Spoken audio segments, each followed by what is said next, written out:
Hello friends, बर्तमान discussion करवा +3 fourth semester political science honours core 10 रो unit 1। तो unit 1 रो समस्त एक मार्क विशिष्ट संक्षिप्त प्रश्न उत्तर गुड़िक मैंने आलोचना करवा।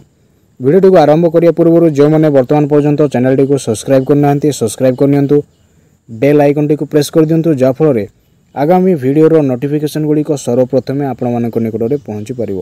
वीडियो को स्किप नक संपूर्ण रूपे देखा निमंते चेष्टा करूँ। जदि स्किप करके देखिए वर्तमान आलोचनार विषय वस्तुटी सठिक रूप से बुझीपारे ना। तो यूनिट 1 रो विषय वस्तुटी कौन अटे?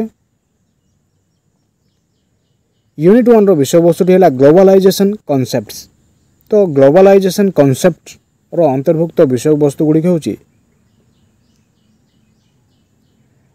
प्रथम रहा understanding globalisation and its alternative perspectives non proliferation regimes. द्वितीयटी है ग्लोबल इकोनॉमी। तो ग्लोबल इकोनॉमी अंतर्भुक्त विषय है its significance and anchor of global political economy IMF world bank WTO TNCS। जगतीकरण धारणा प्रथम रहा जगतीकरण संबंधित अर्थ और संज्ञा एवं यार विकल्प दृष्टिकोण। द्वितीयटी है विश्व अर्थनीति। एथिर अंतर्भुक्त विषय है यार तात्पर्य और विश्व राजनीतिक अर्थनीतिर उद्योक्ता आंतर्जातिकता मुद्रापांठी विश्व बैंक विश्व वाणिज्य संगठन बहुराष्ट्रीय कंपनी। प्रथम प्रश्नटी कौन देखा। Give answer with in one sentence. वस्तुनिष्ठ प्रश्न उत्तर गोटे वाक्य उत्तर दियो। तो प्रत्येक प्रश्नर मूल्य होची 1 मार्क विशिष्ट अटे। तो प्रथम प्रश्नटी कौन देखा। प्रथम प्रश्नटी है व्हाट इज ग्लोबलाइजेशन। जगतीकरण कहले कौन बुझ। जेतेबेले गोटे देशर अर्थनीति को विश्व अर्थनीति सह सामिल करा जाय थाए ताहाकू जगतीकरण कहा जाए। तो जगतीकरण कहले माने कोन बुझू। जेतेबेले गोटे देशर अर्थनीति को विश्व अर्थनीति सह सामिल करा जाय थाए ताहाकू जगतीकरण प्रक्रिया कहा जाए बा जगतीकरण कहा जाय थाए। 2 नंबर प्रश्न हैला from which period the globalisation thinking was established in the world. पृथ्वी रे केउ समय रो जगतीकरण चिंताधारा प्रतिष्ठित होई परिथिला। पृथ्वी रे 1519 मसीह 1522 मसीहा मध्य कौन होता ना मागेलान को द्वारा जलपथरे होइथिबा प्रथम पृथ्वी प्रदक्षिण समय जगतीकरण चिंताधारा प्रतिष्ठा होई पारथिला। क्यों क्यों मसीहा मध्य 1519 मसीहा ठारू 1521 मसीहा मध्य मागेलान को द्वारा। 3 नंबर प्रश्नटी होची from which decade the globalisation process was begin through the expansion of European capitalism. केउ शताब्दी समय यूरोपीय पुंजीवादर संप्रसारण जगतीकरण सृष्टि होइतिला।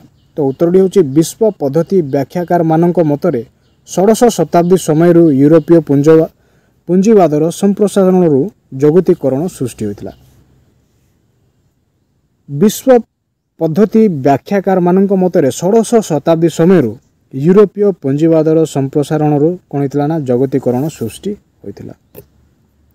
4 नंबर प्रश्न है who was the chief advocates of globalisation systems. किए जगतीकरण व्यवस्थार आद्य प्रवक्ता अटंती। रोनाल्ड रॉबर्टसन जगतीकरण व्यवस्थार आद्य प्रवक्ता अटंती। किए ना रोनाल्ड रॉबर्टसन जगतीकरण व्यवस्थार आद्य प्रवक्ता अटंती। 5 नंबर प्रश्नटी होची इन which year the league of nation was formed. क्यों मसीह राष्ट्रर मंडल सृष्टि होता। 1920 मसीह राष्ट्रमंडलटी कौन होता ना सृष्टि होता। 6 नंबर प्रश्नटी कौन अटे world trade organisation was form in which year. क्यों मसीहा ठारू विश्व वाणिज्य संगठन कार्यकारी होता। 1995 मसीहा जनवरी 1 तारिख ठू विश्व वाणिज्य संस्था कार्यकारी होता। 7 नंबर प्रश्न है in the financial sector which countries were form as Asian tiger. क्यों देशगुड़िक अर्थनीति क्षेत्र में एशिया व्याघ्र रूपे विख्यात हो पारथिला।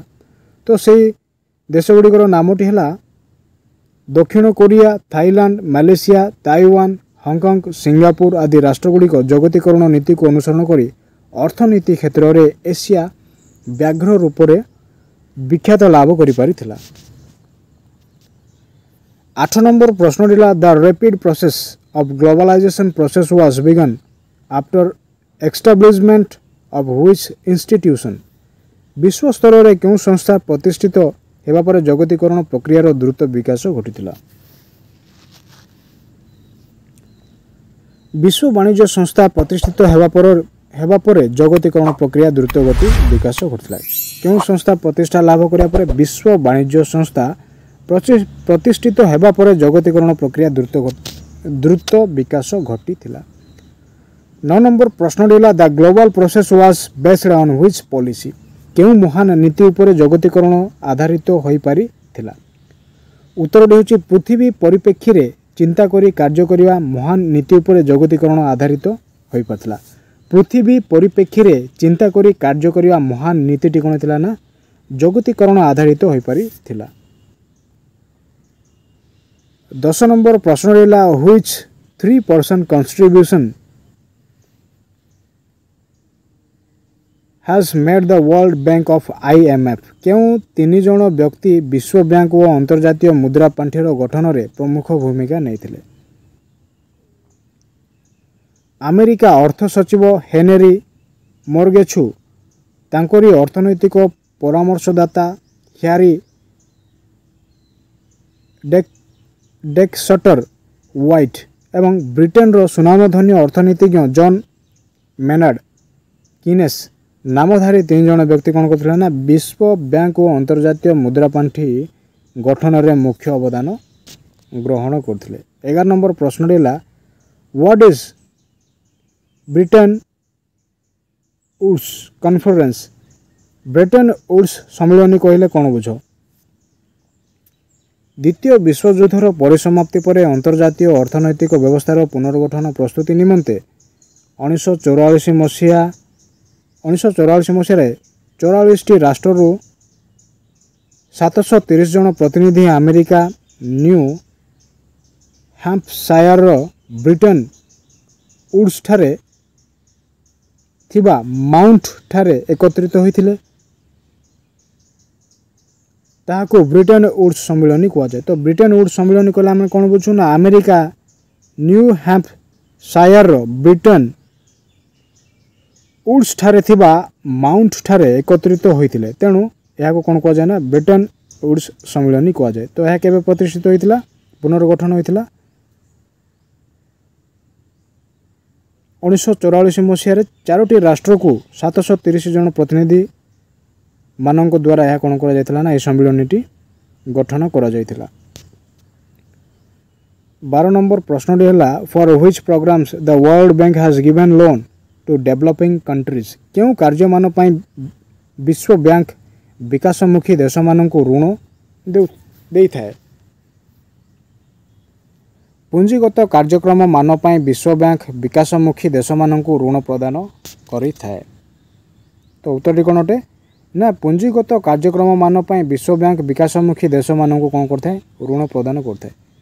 Right the two organisations of the world bank. ବିଶ୍ୱ ବ୍ୟାଙ୍କର 2ଟି ସଂଗଠନର ନାମ ଉଲ୍ଲେଖ କର।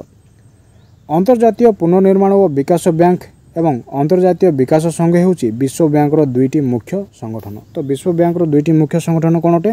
ଅନ୍ତର୍ଜାତୀୟ ପୁନର୍ନିର୍ମାଣ ଓ ବିକାଶ ବ୍ୟାଙ୍କ। ଦ୍ୱିତୀୟଟି ହେଲା ଅନ୍ତର୍ଜାତୀୟ ବିକାଶ ସଂଘ ହେଉଛନ୍ତି ବିଶ୍ୱ ବ୍ୟାଙ୍କର 2ଟି ମୁଖ୍ୟ ସଂଗଠନ। 14 ନମ୍ବର ପ୍ରଶ୍ନଟି ହେଲା ଦ world bank group is the part of which system. ବିଶ୍ୱ ବ୍ୟାଙ୍କ ଗୋଷ୍ଠୀ କେଉଁ ବ୍ୟବସ୍ଥାର ଏକ ଅଂଶ ବିଶେଷ ଅଟେ? ବିଶ୍ୱ ବ୍ୟାଙ୍କ ଗୋଷ୍ଠୀ ମିଳିତ ଜାତୀୟ ବ୍ୟବସ୍ଥାର ଏକ ଅଂଶ ବିଶେଷ ଅଟେ। Which was the first country of the world for getting loan from the world bank. ବିଶ୍ୱର କେଉଁ ରାଷ୍ଟ୍ର ସର୍ବପ୍ରଥମେ ବିଶ୍ୱ ବ୍ୟାଙ୍କ ଠାରୁ ଋଣ ହାସଲ କରିପାରିଥିଲା? ଏହା ହେଉଛି ମୋଷ୍ଟ ଇମ୍ପୋର୍ଟାଣ୍ଟ କ୍ୱେଶ୍ଚିନ୍ ଯାହାକି ପରୀକ୍ଷାରେ ଆସିବାର ସମ୍ଭାବନା ରହିଅଛି। ତ ଉତ୍ତରଟି କ'ଣ ଅଟେ? ବିଶ୍ୱର ଫ୍ରାନ୍ସ ରାଷ୍ଟ୍ର ସର୍ବପ୍ରଥମେ ବିଶ୍ୱ ବ୍ୟାଙ୍କ ଠାରୁ ଋଣ ହାସଲ କରିପାରିଥିଲା। ବିଶ୍ୱର ଫ୍ରାନ୍ସ ରାଷ୍ଟ୍ର କ'ଣ କରିଥିଲା ନା ସର୍ବପ୍ରଥମେ ବିଶ୍ୱ ବ୍ୟାଙ୍କ ଠାରୁ ଋଣ ହାସଲ କରିପାରିଥିଲା। 16 ନମ୍ବର ପ୍ରଶ୍ନଟି ହେଲା in which year international bank of reconstructions and development had established. କେଉଁ ମସିହାରେ ଅନ୍ତର୍ଜାତୀୟ पुनर्वास और विकास बैंक प्रतिष्ठा होता 1945 मसीहा डिसेम्बर मासरे अंतर्जातीय पुनर्वास और विकास बैंक प्रतिष्ठा होता 17 नंबर प्रश्न देला इन which year the international development association was established केउ मसीह अंतर्जातीय विकास संघ प्रतिष्ठा होता 1960 मसीह अंतर्जातीय विकास संघ प्रतिष्ठा होता क्यों मसीह ना 1960 मसीह 18 नंबर प्रश्न होची इन which year the international finance corporation was established केउ मसीह अंतर्जातीय आर्थिक निगम प्रतिष्ठा होता 1956 मसीह अंतर्जातीय आर्थिक निगम प्रतिष्ठा करा जायतिला परवर्ती प्रश्न देला इन which year the multilateral investment guarantee agency was established केउ मसीह बहुपाक्षिक निवेश प्रतिश्रुति संस्था प्रतिष्ठित होता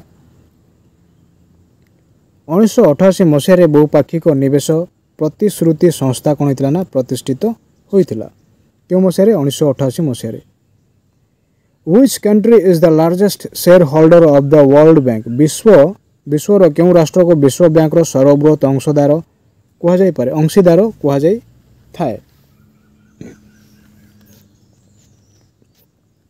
विश्वर अमेरिका राष्ट्र को विश्व बैंक रो सर्वबृहत अंशीदार थाए परवर्ती प्रश्न कोनटे write the composition of the world bank विश्व बैंक गठन संबंध में उल्लेख कर राज्यपाल परिषद कार्यनिर्वाही निर्देशक मंडली और सभापति को नहीं विश्व बैंक गठित होता है विश्व बैंक क्यों मानक नहीं गठित होता है राज्यपाल परिषद कार्यनिर्वाही निर्देशक मंडली और सभापति मानक नहीं विश्व बैंक गठन करा जायता है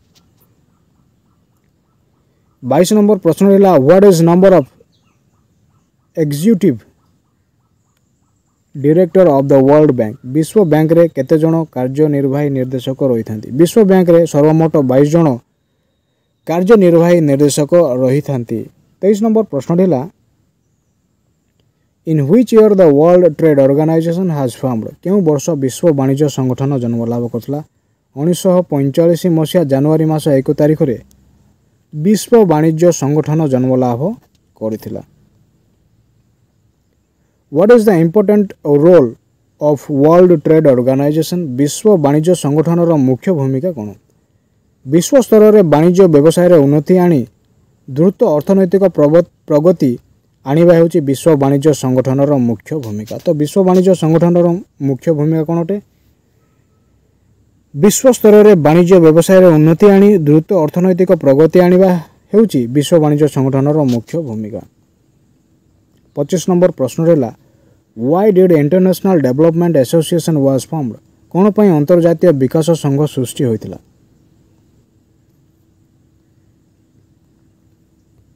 1960 मसीह निम्न मोट जातीय आय और मुंड पिछा आय संपन्न राष्ट्रगुड़ी को ऋण प्रदान करने निमंते अंतर्जातीय पुनर्निर्माण और विकास बैंक IBRD को सहायता करने निमंते अंतर्जातीय विकास संघ IDA कौन होता ना सृष्टि होता 26 नंबर प्रश्न होची व्हाट इज मल्टीनेशनल कंपनीज बहुराष्ट्रीय कंपनी कौन